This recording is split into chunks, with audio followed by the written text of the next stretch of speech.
Okay, in this video, we are going to create our tessellation. So it's a shape that kind of fits within itself like a puzzle piece. So how we're going to do that is with all these supplies. So make sure you have these at your table. You need a ruler, you need scissors, a pencil, you need a little square of cardstock paper, you need tape. So these will be on little scrap rulers like this. And then you need your paper to actually do the project on.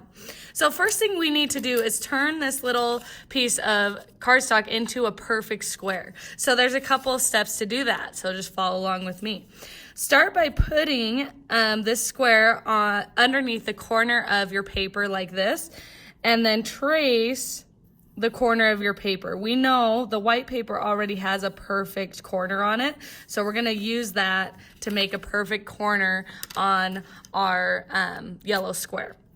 Now what we're going to do is turn this yellow square so that your lines drawn are in the top and the left side, so just like this.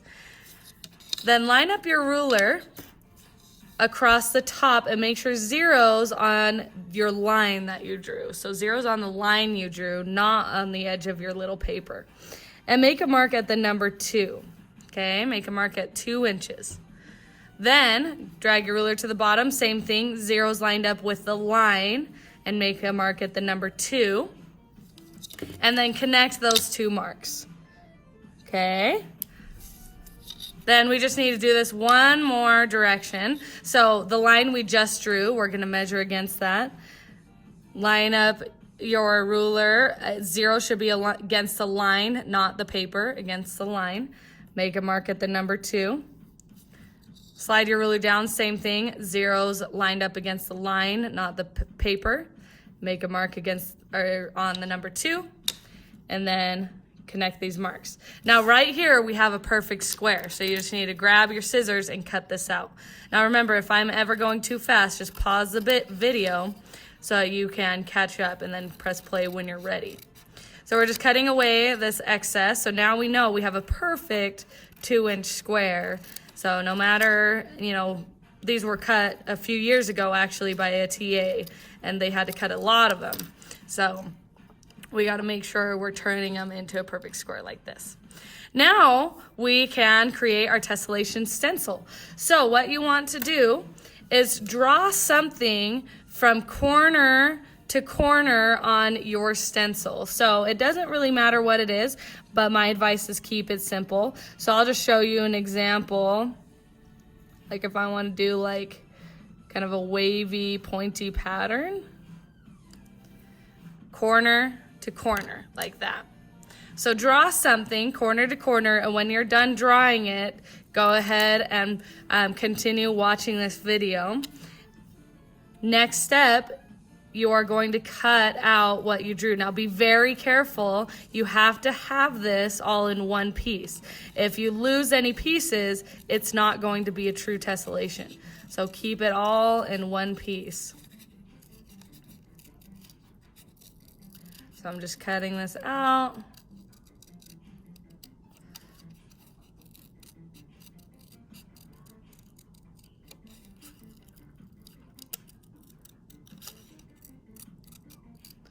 All right, if you are still trying to cut your tessellation apart, pause the video. If you're done though, you can keep watching.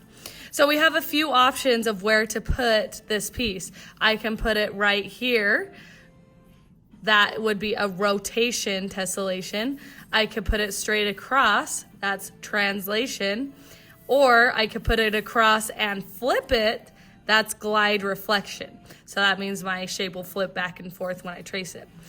I think I want to put mine up here. So I'm gonna put mine right here. You decide where you want to put yours. Again, it could be straight across, it could be up here, it could be down here. You decide. When you've decided, go ahead and grab some tape and tape this together. It needs to be taped right against the edge. And it should line up perfectly if we started with a perfect square, just like that. If you have any tape going off the edges, fold it over or trim the excess tape so it looks like this. Now we need to make one more tessellation from this edge and this edge. So On one of your flat edges that you still have, yours might be on the top, might be across, might be on the bottom, wherever you have it, draw another shape that you're going to cut out.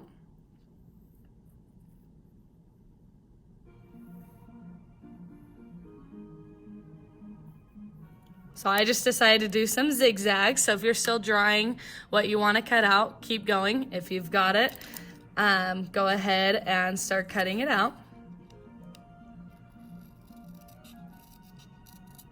And be very careful because you don't want to end up with any extra pieces. Remember, this all needs to stay together. You can't lose anything or else it won't be a true tessellation.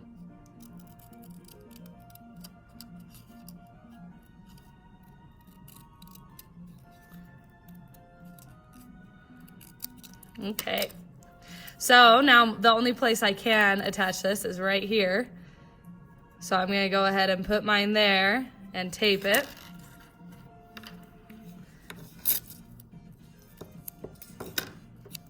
And if you're still trying to cut yours out, remember, pause the video and then play it and then tape your tessellation together when you're ready.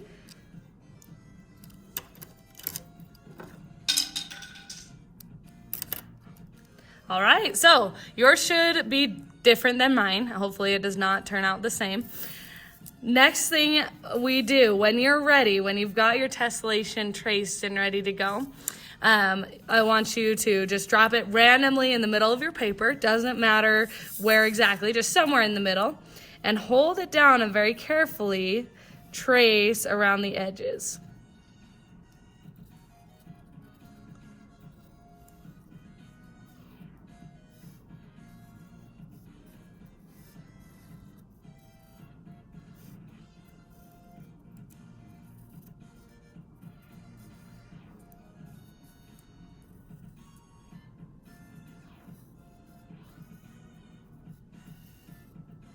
Okay, once you've got it traced once, you can move it, and then if you mess with your tessellation, you should be able to fit it inside the original piece like a puzzle, like mine fits right here.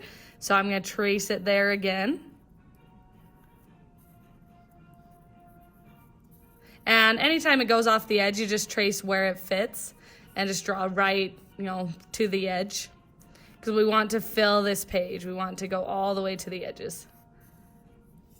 Okay, then I can turn it again, see where it fits. So right here is my next puzzle piece that fits in.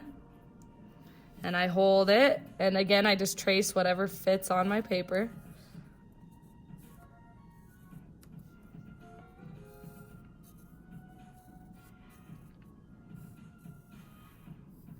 Okay, keep turning it, and you just keep filling your paper.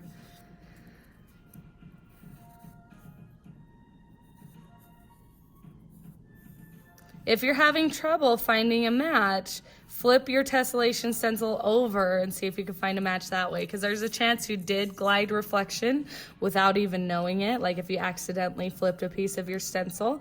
If you're still having trouble, just call me over and usually we can figure it out. We may have to retape together your stencil. Sometimes that happens, but usually we can figure it out.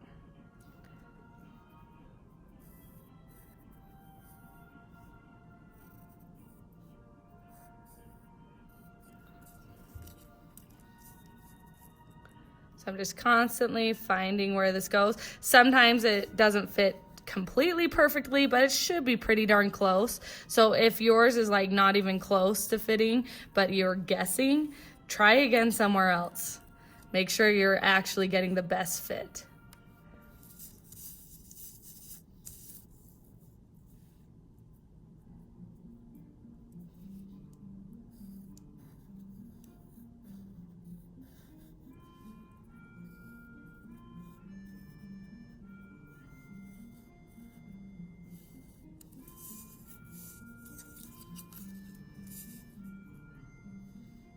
Now, while you're tracing, you should start thinking of what you can turn this tessellation into that you have.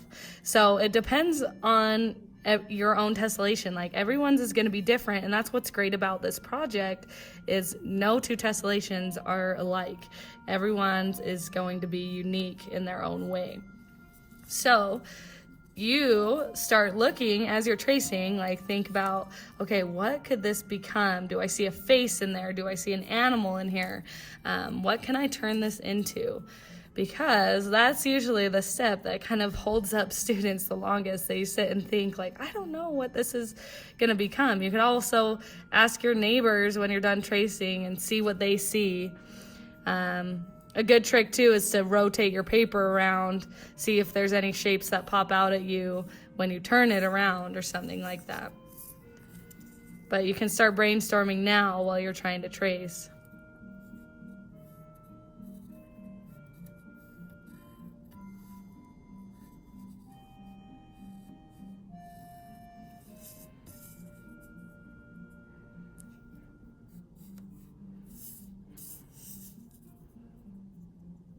Make sure you're going all the way to the edges. You should fill the whole space. You shouldn't have any sort of border or anything.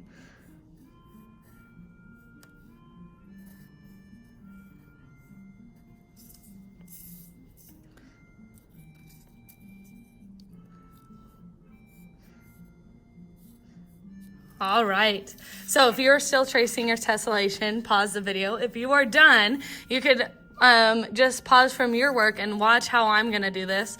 So I'm looking to see what I can turn this into. Now, if I look here, if I'm looking at this shape, so it's like the tessellation like this, I could kind of see a bat maybe, and like these are wings. Or I kept seeing, when I was tracing, I kept seeing like a face here. So if I like turn this into an eye, something like that, and if you see like, this could be a beak or something. So that's an idea I can do. I could turn it this way and like make it fire and like ice on another side. If I turn it this way, maybe I can see like kind of cat ears or something. So maybe I make this into cat face over here. I'm not sure what I'd do with this. Maybe just do like a tail or something. So you decide on your own tessellation what you can turn it into. The more creative, the better, and start adding those extra details. So like, for example, if I went with my bird idea, I would go through, draw these eyes all over. So I'd go on that one, I'd turn it, do this one, and draw all those details. And then once you're done drawing, you can show it to me. Make sure it's good to go. Make sure you have enough detail to get full credit, and then you can start like the outlining process with your black pen and so on. So go ahead and start on your tessellation. If you have no ideas, ask the people around you, ask me, I can help you brainstorm. But ultimately, it's your project, so you find something that you want to turn this into.